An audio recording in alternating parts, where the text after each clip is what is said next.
Hello and welcome everybody to the UBE Academy Friday afternoon chill out, episode 34. Oh my God, where have all these days gone? So today we are broadcasting from Germany. I am based in Berlin. As you can see in the background, this is actually how it looks like in Berlin at the moment. The weather forecast is reporting a bone-chilling -8 degrees for the weekend, down to -18 degrees Celsius, that is. So we're in for really some rough times. So now we have it warm and cozy instead. And let me introduce my guest today. Today I have Thorsten with me, Thorsten Hastal. Interesting topic we're going to cover today. We're talking about ethics and business ethics. And some of you may remember I have a bit of a past when it comes to business ethics, having worked in a company that helped companies to shape up and go transparent. And today this is fantastic for me because this is really a topic I'm very much interested in. Thorsten, welcome. Who are you? Why are you here? Tell us. Welcome. Thank you, Oliver, for the introduction. It's a pleasure to be here. I'm actually talking here in Nuremberg, so also from Germany. And as I was saying, I'm looking forward to our conversation, in particular to the clubhouse later on. Okay, so today we talk about, and your current job has very little to do with ethics, or a lot. Tell us about what are you doing currently? What's your job? Yeah, I would like to position the conversation always. I appear here, so to say, with two hats. At one hand, I'm working in Adidas in the brand strategy team for sustainability, and I truly believe that sustainability and ethics has a lot in common and a lot to do with each other. But I'm also a student in behavioral ethics, economy, and psychology because I'm really passionate and excited, so to say, at the midpoint of my career still to learn something and more about the topic. Okay, so now we have somebody who is working for Adidas, who's an expert on brand, but then suddenly at the young age of you decide to go back to university. Tell us about this. This sounds fascinating. Yeah, indeed. And if I rewind this, I'm 20 years in this industry, and the industry had many, let's say, S-curve developments. But for me personally, a really, really remarkable experience where I was actually sent from Adidas to Brazil in 2012. And maybe some of you remember Brazil was one of those BRIC countries, of those big emerging new boom economies. And looking retrospectively back when I left Brazil in 2017 and looking today what we see in the press about Brazil, government failure, environmental catastrophes, social discrepancies bigger than ever before, that was certainly a pivotal point for me, kind of, okay, I need to step out and relearn business, economy, and essentially also the aspects of ethics as part of business. That's interesting because I was in Brazil a few times in 13 and 14, complete layman, absolute ignorant, difficult for me to understand this wonderful country. And then when I was meeting with people from Brazil in Sao Paulo, they were telling me, oh yes, the boom is over. While we were still in Germany or in Europe believing, oh, this is BRIC, this is the next big thing. And they were really downbeat. And actually all their forecasts then, in fact, materialized pretty much after the soccer championship and the Olympic Games. That was a pivotal moment for me where I decided, okay, maybe some of the stories need to be reviewed, and maybe we have to think about Brazil and other places in a different way. Was there such a thing in your way? Was there a pivotal moment where you decided, okay, selling shoes is one thing, working for one of the greatest brands on the planet, Adidas, is another thing, but I want more? Yeah, I mean, I think I have two answers actually, and I think one thing you're really touching. I think your Brazil experience is similar to mine. I think there is also the emotional part or the psychological part. You know, you get super emotional, and especially in Brazil, it's easy to get super emotional about things and just get excited about the glamour, the beauty. And similar for my career also at Adidas, we at the moment we run our whole sustainability strategy under the umbrella message and narrative of end plastic waste. And obviously, with all our power, creativeness, innovation power, we try to solve the problem. But going back to your question, it's also a moment for us as an industry, as a brand, to assume responsibility, because we are also one of the biggest creators of that plastic problem, because our industry essentially turned into a plastic industry in the last 40 years. And when I started, I didn't know that I'm part of that problem creation when it comes to plastic, for example. So that as ethical question is relatively new for me in my career. Okay, but if you, that's interesting. But if we think about it, sustainability, is such, you know, is a word that we hear quite often. Everybody seems to have a different connotation, different meaning, puts a different meaning to it. We think about ethics and sustainability. How important is this purpose of a business, really? I mean, at the end of the day, we all want to make money. Why do we need this?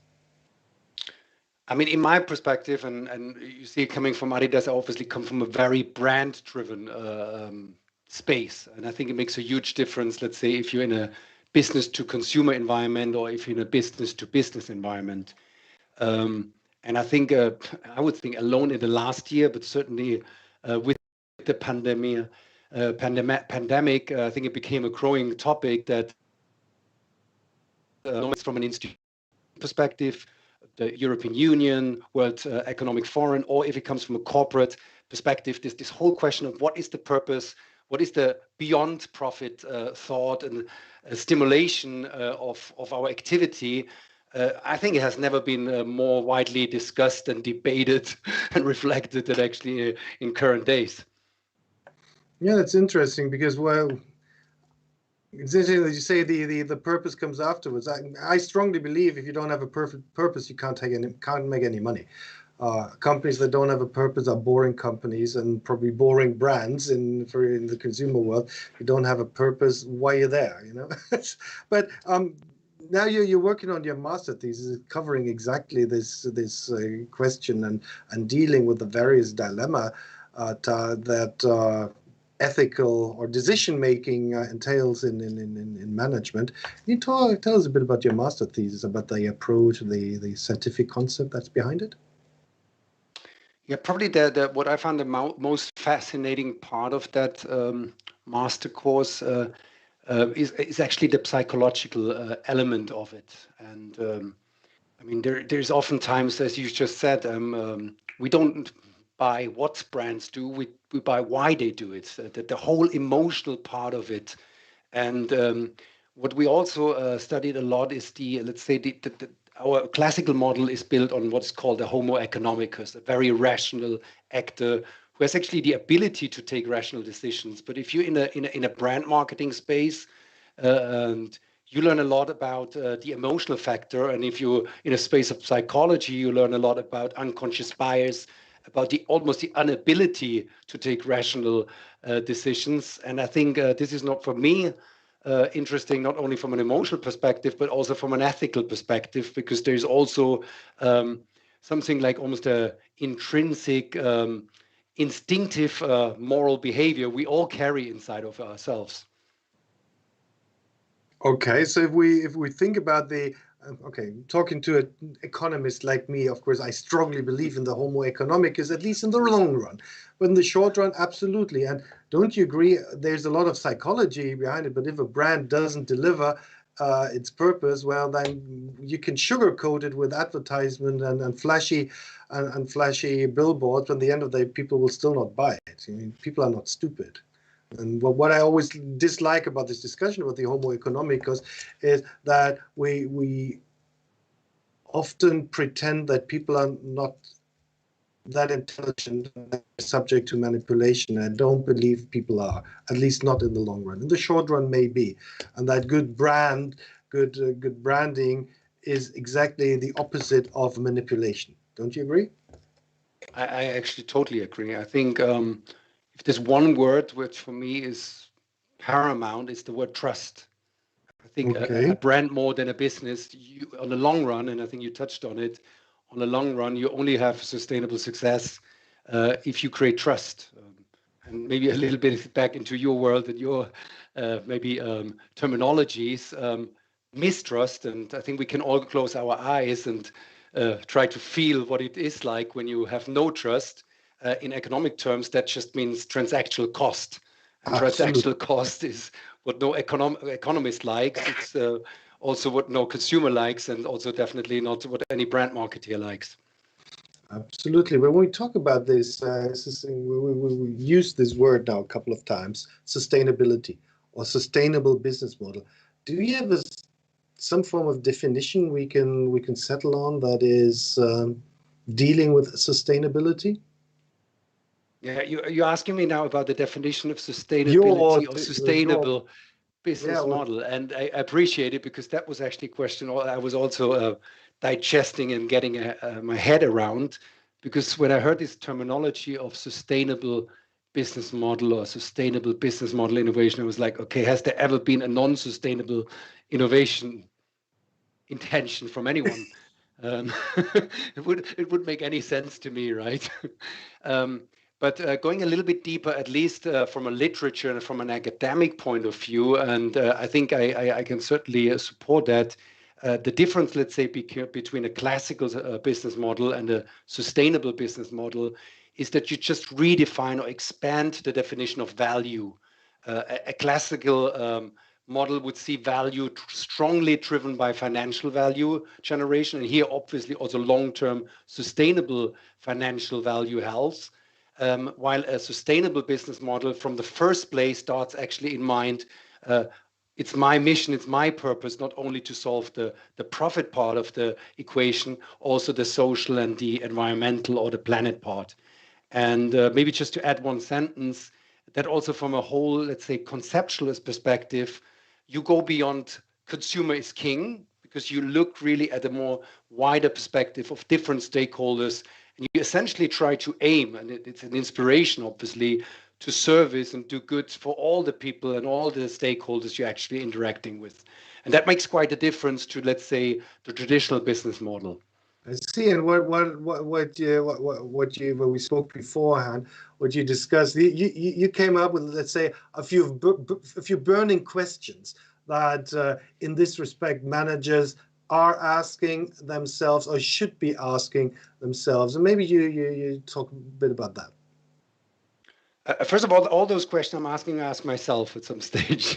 Well, very and now, good. Preparing for my master's thesis, I've started a small sample, but I'm aiming actually to take a sabbatical until the mid of this year and to dig a little bit deeper. Because the essential question I'm asking first is, how do managers perceive ethical issues? And to my surprise, many managers, if you ask them how many ethical issues do you solve in a year, they eventually say something between 0 and 10, no matter on what hierarchy level is. That was a real surprise to hear that very often. And I'm also interested to learn how are actually managers trained. Talking about myself, my classical business school education didn't have any business ethic content delivered. That's why I actually started late on that. Then ultimately, obviously, what does that mean to behavior? Do people with an ethical training behave differently? Highly debated, but that's something I'm really interested in. Those are the burning questions, the first ones. And then I would dream of coming up with some sort of a canvas or some sort of a strategy which could actually leverage business ethics also as a let's say an offensive, positive, creative tool to find better solutions. Okay, so business ethics, and I totally agree. It's not really taught well in many universities, and only a few have actually started to do that. We do this, okay, on a low scale, but at least we tackle it in our university, because I believe that business ethics is always about dilemmas or dilemmata. You can go either north or south, and you can do either this and that, and if you do this, you have a problem. If you do that, it's always this catch-22 situation we find ourselves in. I'm surprised that they say it's between 0 and 10.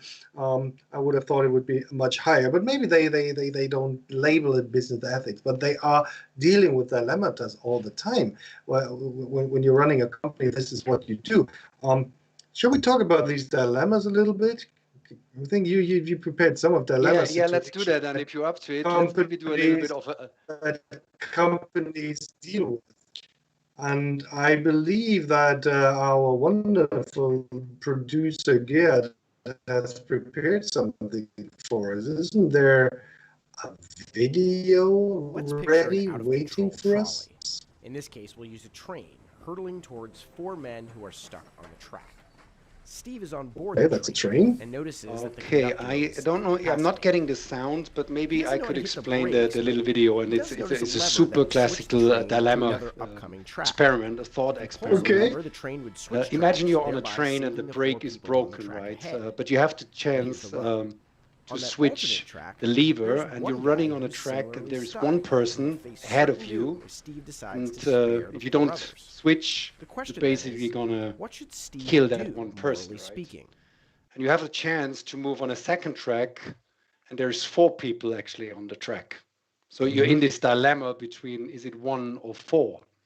What you gonna do? And I think now we're getting in a fascinating part of ethics, or almost philosophical question. There is a default, and we talked a little bit earlier about our biases and our almost standard defaults, how especially in economic environments we take decisions. And the classical, there is a classical, what would you do? Oh my God. And I can't stop the train, right? It's I can either say goes left or right. There's no third option. There's no get out of jail card here, right? There isn't.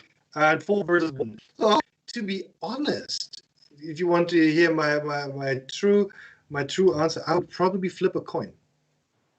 I would say by chance, because both ethical decisions are wrong. Whatever I do, I mean, at least for either 4 guys or 1 guy. So I would probably flip a coin and let fate decide. Not the right answer. Now, let me be very hard with you. Let's eliminate that chance. I want you to take a decision. That's what we expect from good managers. Good managers take decisions, right? Sorry to be sarcastic. Okay. I don't do anything and run over the other 1 person, because I think 1 is less than 4.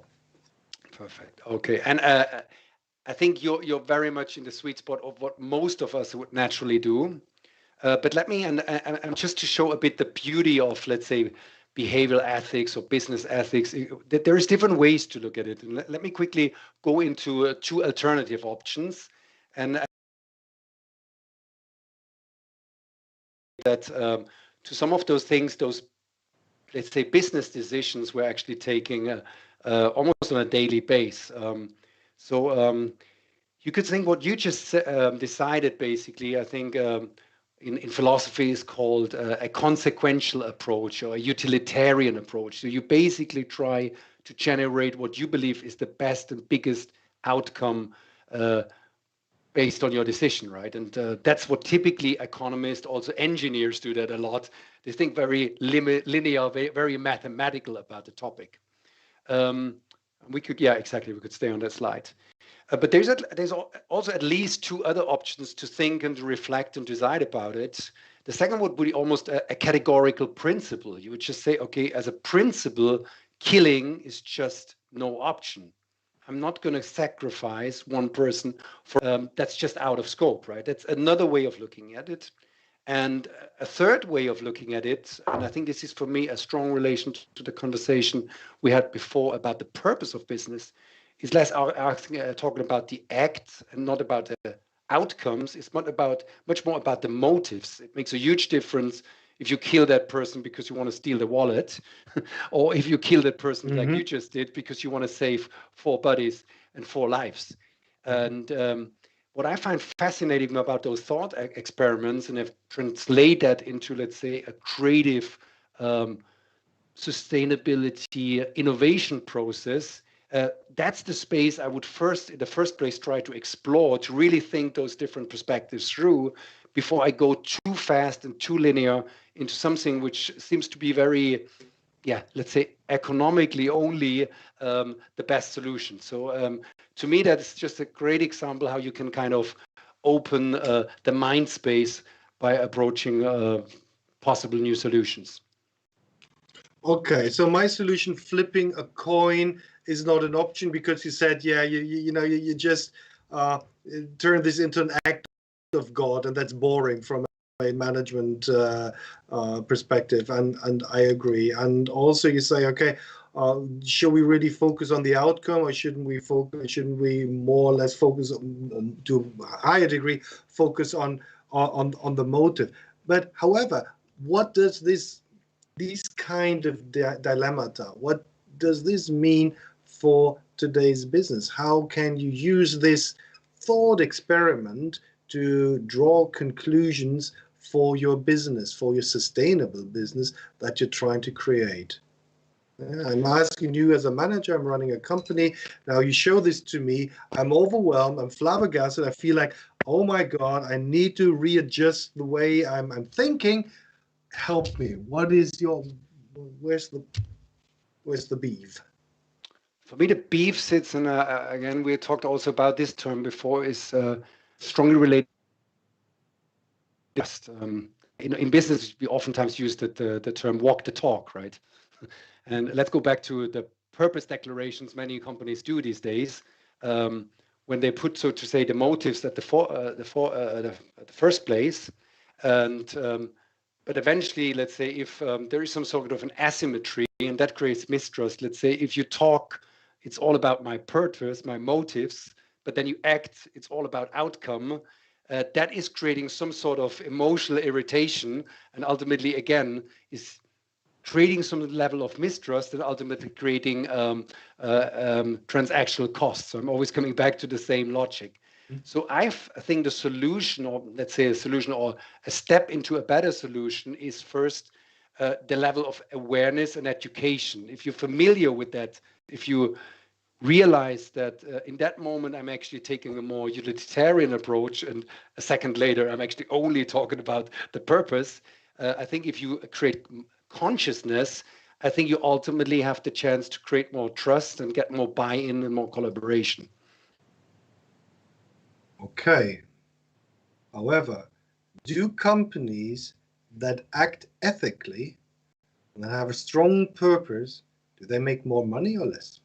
Do you have to sacrifice some profits for your, good heart?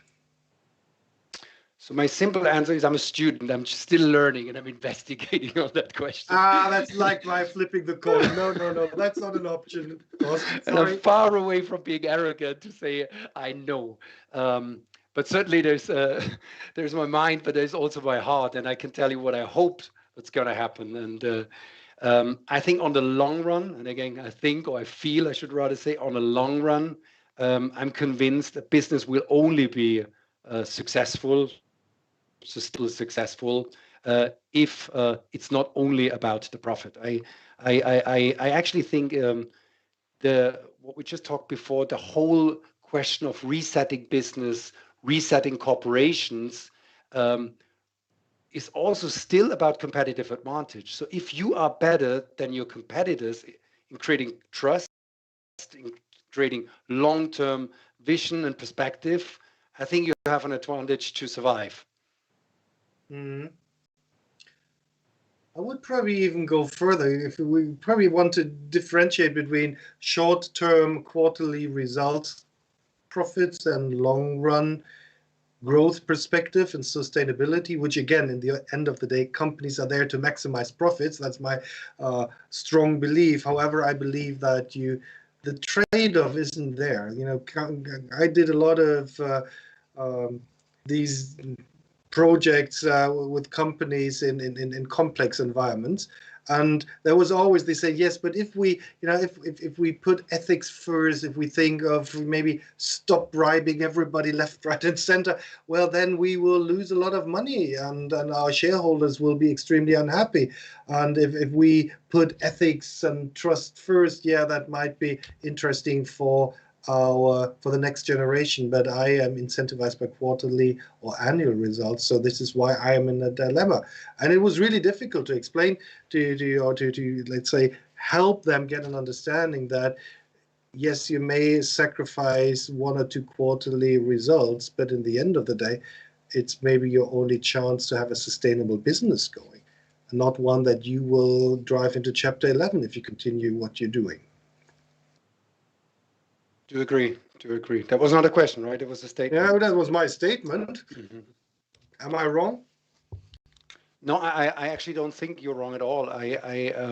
What I observe at the moment, following, for example, some of those business roundtable or World Economic Forum discussions, I think it comes from, and I think that goes back to the multi-stakeholder approach. It comes from different directions. If you're seeing the Green Deal, getting access to funding only under certain conditions, or there is huge discussions from a corporate governance perspective of having almost a sustainability chair in the future on boards, or to step away from quarterly reporting. There is companies actually who have the capability, who actually refuse on, I think Porsche had that also many, many years ago already. So that's not a new discussion, right? Because they see it creates some sort of a rigid frame, which is almost counterproductive of creating some long-term sustainable value. So as I said, I see this coming from many, many different angles, from institutional angle, also from the whole ESG capital, impact capital investment market. If I see a statement from the CEO of BlackRock asking actually about purpose and seeing that almost like a driving force to drive profit, thoughts to which I'm 100% in the same wavelengths, but I find it really remarkable that those discussions, let's say, also come from that angle.